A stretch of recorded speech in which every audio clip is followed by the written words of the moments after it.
नमस्कार दोस्तों, रेलवे की पाठशाला में मैं आपका स्वागत करता हूं। दोस्तों आज के इस वीडियो में मैं आपको बताऊंगा कि जो आरआरसी ग्रुप डी 2019 की जो भर्ती निकली है उसमें किस प्रकार से आप पढ़ाई करके कौन से स्ट्रेटेजी अपनाओगे ताकि आप मेरी तरह रेलवे में ग्रुप डी में सेलेक्ट हो सको। तो आज के इस वीडियो में आपको कंप्लीट चीजें बताऊंगा, क्या कॉमन गलतियां आप करते हो उनको आपको नहीं करना है, क्या चीजें पढ़नी है, कैसे पढ़नी है, और लास्ट जो आपके 50 दिन लगभग बचे हुए हैं उसमें आप क्या स्ट्रेटेजी अपनाओगे ताकि दोस्तों आप अपनी जो आपकी जो सफलता है उस तक पहुंच सको। चलिए शुरू करते हैं आज के इस वीडियो को। उससे पहले आपसे निवेदन है, रेलवे भर्ती के लेटेस्ट एंड ऑथेंटिक अपडेट पाने के लिए चैनल को जरूर सब्सक्राइब करके बेल आइकन को ऑन कर दीजिएगा। और वीडियो शुरू करने से पहले आप सभी को 2022 का जो वर्ष है मंगलमय हो। 2022 में आपके सारे सपने जो हैं वो आपके पूरे हो सकें और पूरे रेलवे की पाठशाला परिवार की तरफ से 2022 की आप सभी को हार्दिक शुभकामनाएं। तो दोस्तों सबसे पहले शुरुआत करते हैं कि आप क्या कॉमन गलतियां करते हैं जो आपको नहीं करनी चाहिए। फिर हम डिटेल से बात करेंगे कि क्या अपना सिलेबस है, क्या क्या बुक्स हमको पढ़नी है, क्या क्या चीजें करनी है। तो देखिए कॉमन मिस्टेक्स हम क्या करते हैं। पहली हम सबसे बड़ी मिस्टेक ये करते हैं कि हम पूरा सिलेबस नहीं पढ़ते हैं। पूरा सिलेबस से मेरा तात्पर्य यह है, कई बार देखिए क्या होता है रेलवे के अंदर कि आप जैसे किसी पर्टिकुलर टॉपिक को छोड़ देते हो, जैसे टाइम एंड वर्क को छोड़ दिया, किसी टाइम एंड वर्क तो मेरे को पढ़ना ही नहीं है, मैं दूसरा टॉपिक पढ़ लूंगा। सोचते हो ना कि भाई जैसे मैथ्स में 20 टॉपिक है तो एक टॉपिक छोड़ने से क्या होगा।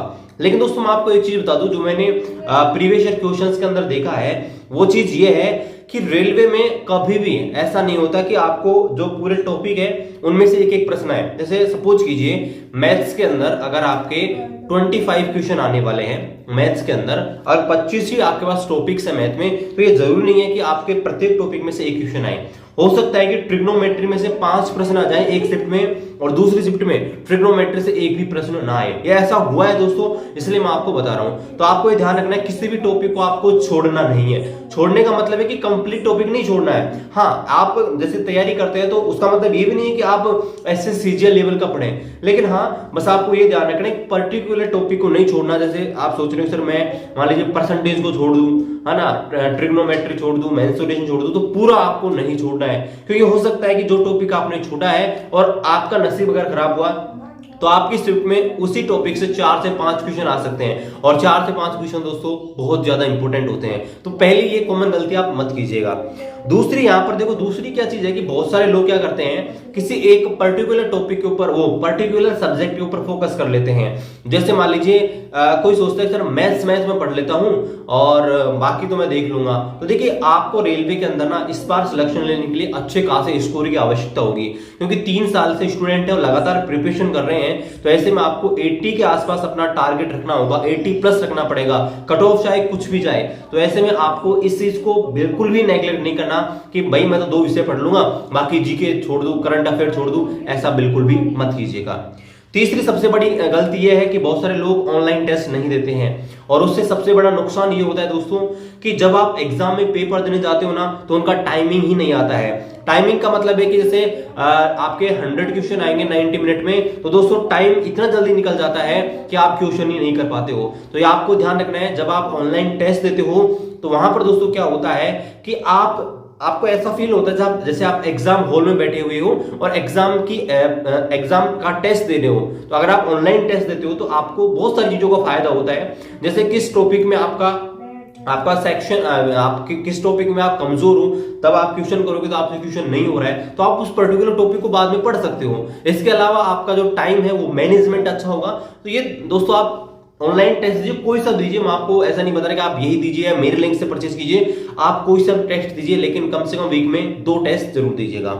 तीसरी आप बड़ी गलती क्या करते हैं कि आप प्रीवियस ईयर कट ऑफ को देखते हैं और प्रीवियस ईयर कट ऑफ जब देखते हो तो आप ये सोचते हो कि sir previous year cut off तो इतनी गई थी, है ना, और प्रीवियस ईयर जो कट ऑफ गई थी उसी के अनुसार आप पढ़ने लग जाते हो। इसलिए दोस्तों आपको गलती ये नहीं करनी है कि पिछली बार इस बोर्ड से तो सर सिलीगुड़ी बोर्ड से सर इतनी गई थी, बैंगलोर से सर 50 ही गई थी, मुंबई से सर 60 ही गई थी, इतनी ओबीसी की, तो सर हम तो उसी के अनुसार पढ़ें। दोस्तों ऐसा कभी भी गलती मत कीजिएगा।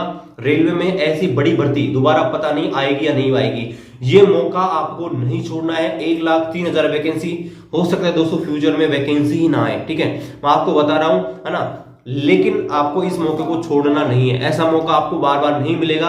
आप पिछली साल की कट ऑफ देके ये मत सोच लीजिएगा कि हमको तो इतना ही पढ़ना है, ठीक है, क्योंकि कट ऑफ हर साल बढ़ते हैं, वेरी करती है बहुत सारी चीजों के ऊपर। तो दोस्तों आपको एक चीज ध्यान रखनी है, आपको प्रीवियस ईयर कट ऑफ के आधार पर तैयार नहीं करनी है, प्रीवियस ईयर से कम 10-15 मार्क्स अधिक लाने की आप सोचिए, ठीक है। तो ये चीज आपको बिल्कुल भी गलती नहीं करनी है।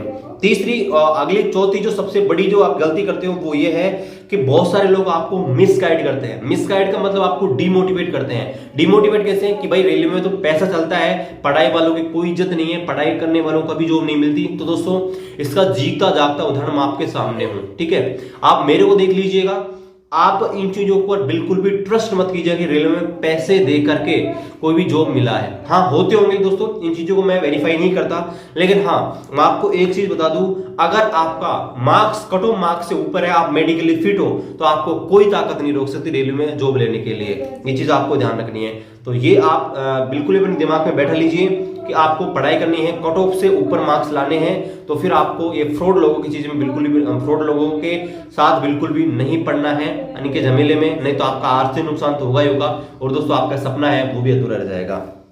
तो ये सारी चीजें आपको ध्यान रखनी है। अब आपको क्या करना है वो चीज सुन लीजिए।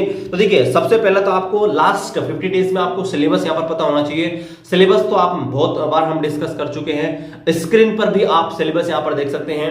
25 नंबर की आपकी आएगी मैथमेटिक्स, 25 नंबर की आपकी आएगी साइंस, कितने हो गए 50, 30 नंबर की आपकी रीजनिंग आएगी, और बचा आपका जो 20 नंबर है उसमें करंट अफेयर प्लस आपका जीके आने वाला है। अब देखिए 20 नंबर में करंट प्लस जो जीके है उसमें दोस्तों वेरिएशन होता है। वेरिएशन का मतलब क्या है कि भाई 10 नंबर की जीके जरूरी नहीं 10 नंबर की जीके आए, 10 नंबर का करंट आए, कई बार 15 नंबर का करंट आ जाता है और 5 नंबर की जीके आती है। तो ये चीजें हैं। अब देखिए अब आपको लास्ट 50 डेज में क्या करना है। तो देखिए अब आपके पास इतना टाइम नहीं बचा है ना, कि आप शुरू से जीरो लेवल से तैयारी कर सकें, क्योंकि दोस्तों 3 साल हो गए हैं। मैं मानता हूं कि आप सबने प्रिपरेशन कर ली होगी। तो आपको इस समय क्या करना है, मैक्सिमम से मैक्सिमम प्रैक्टिस करनी है, चाहे वो ऑनलाइन आपके जो प्रीवियस ऑनलाइन टेस्ट हो, चाहे प्रीवियस ईयर क्वेश्चंस हैं, दोनों की आपके दबा के तैयारी करनी है। मैक्सिमम से मैक्सिमम आपको तैयारी करनी है। और जब आप ऑनलाइन टेस्ट देंगे या प्रीवियस ईयर क्वेश्चन सोल्व करेंगे तो आपको ये चीज तो पता लगी जाएगी कि भाई मेरी इस टॉपिक के अंदर, जैसे मैथ्स क्वेश्चन कर रहे हो तो मेंसुरेशन में, ट्रिग्नोमेट्री में कौन सी चीज में आपको प्रॉब्लम आ रही है, किस टॉपिक में आपको प्रॉब्लम आ रही है, तो आप उसको और पढ़िए, उसमें आप निखार लाइए, ठीक है, उसमें अच्छी प्रैक्टिस कीजिए और उसमें अच्छा स्कोर कीजिए। तो इस प्रकार के आपकी जो कमियां हैं वो दूर होती जाएंगी और धीरे धीरे आपका जो स्कोर है यहाँ पर बिल्ड होता रहेगा, धीरे धीरे आपका स्कोर यहाँ पर बढ़ता रहेगा। दूसरी आपको ये चीज ध्यान रखनी है, आपको हमेशा पॉजिटिव सोच रखनी है ना, कि ये नहीं सोचना कि सर मेरा पेपर होगा या नहीं होगा, पेपर होने के बाद कट ऑफ कितनी जाएगी, उसके बाद मेरा फिजिकल हो पाएगा, मेरा मेडिकल होगा या नहीं होगा, फाइनली मेरा सिलेक्शन होगा या नहीं होगा। इन चीजों को आप फिलहाल दिमाग से बिल्कुल ही निकाल दीजिएगा। फिलहाल आप सिर्फ अपना जो कर्म है वो कीजिए, सिर्फ आप इस समय अपनी जो मेहनत है सीबीटी एग्जाम के लिए वो कीजिएगा, आपको सफल होने से कोई नहीं रोकेगा। फ्यूचर की आप फिलहाल जो है टेंशन मत लीजिएगा दोस्तों, फ्यूचर में क्या होगा ये तो हमको खुद को भी पता नहीं है।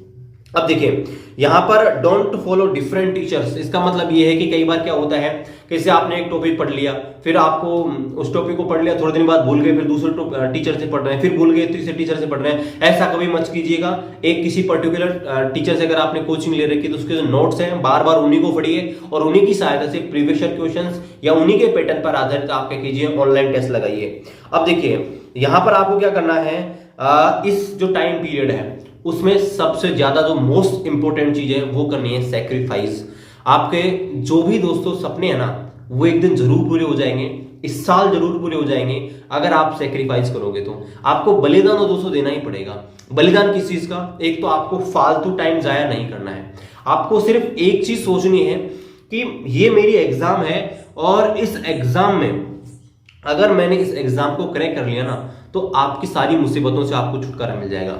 मुसीबतें क्या है, हो सकता है आपके माता पिता वृद्ध हो, है ना, उनकी टेंशन, आपकी फैमिली की प्रॉब्लम हो सकती है, किसी के माता पिता नहीं हो, किसी की शादी नहीं हो रही हो, है ना, किसी के छोटे भाई बहनों की शादी करनी है, बहुत सारी प्रॉब्लम्स हो सकते हैं दोस्तों। फाइनेंशियल कंडीशन तो सबकी खराब है दोस्तों, नहीं तो आप ग्रुप डी की तैयारी क्यों करते हैं। तो आपको बस एक ही चीज ध्यान रखनी है कि आपको ना दोस्तों इस टाइम पीरियड में जब भी आपके एग्जाम हो, जब तक 2 या 3 महीने जब तक आपके एग्जाम नहीं होती है, आप हर चीज को छोड़ दीजिए, सिर्फ अपनी एग्जाम की तैयारी पर फोकस कीजिए, है ना। थोड़े दिन अगर आप मान लीजिए पार्ट टाइम जॉब कर रहे हैं तो उसको छोड़ दीजिए, दो तीन महीने अगर पार्ट टाइम जॉब नहीं करोगे तो क्या हो जाएगा, क्योंकि बाद में तो आपका फ्यूचर है सिक्योर हो जाएगा। ठीक है, इन चीजों को छोड़िए।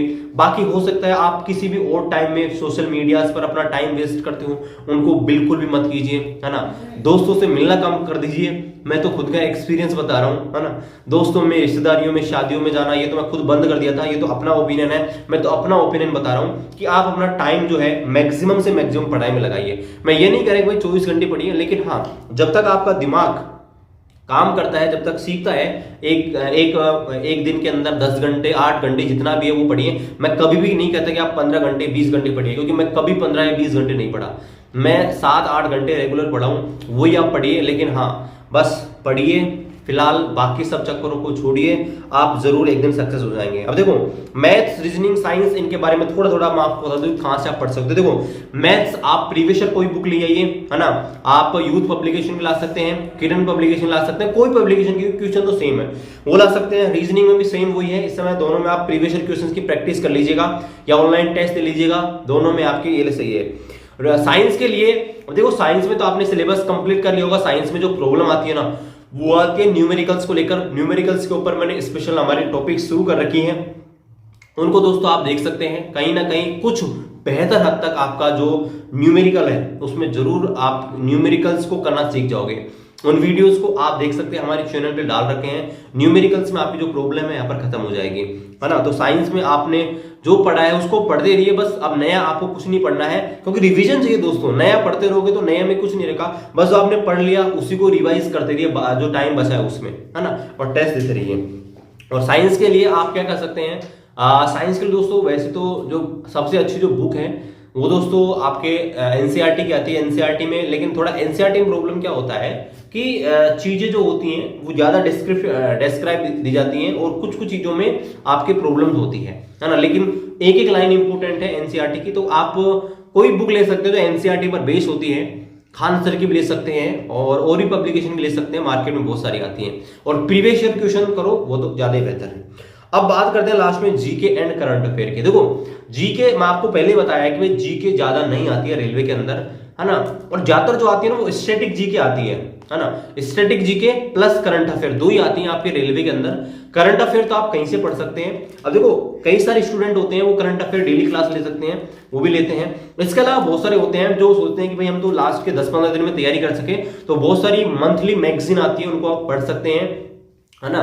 तो मंथली या ईयरली मैगजीन आती हैं, उनको आप पढ़ लीजिएगा, वो भी अच्छी आती हैं, जिनसे क्या होता है कि आप कम समय में अच्छी तैयारी कर पाते हैं। और बात करें हम जीके की, तो जीके के लिए देखो, आप अगर एनटीपीसी की तैयारी कर रहे हो तो फिर आपको जीके जो है वो आप लूसेंट पढ़ सकते हो। लूसेंट से अलावा अरिहंत की बुक अच्छी आती है, किरण की भी अच्छी आती है, इनको पढ़ सकते हो, सभी अच्छी बुक हैं। बस ये जो बुक पढ़ो उसको बार बार रिवाइज करो, ठीक है, बस यही है। और स्टैटिक जीके आप पढ़िए, जहां से भी आपको स्टैटिक जीके मिल जाए वहां से पढ़िए। और आप सभी को एग्जाम के लिए और इस पूरे साल के लिए बेस्ट ऑफ लक। किसी प्रकार का कोई भी डाउट है आप हमें कमेंट कर सकते हैं। और एक बार फिर से आप सभी को हार्दिक शुभकामनाएं। मिलते हैं अगले वीडियो में, तब तक जय हिंद, जय भारत।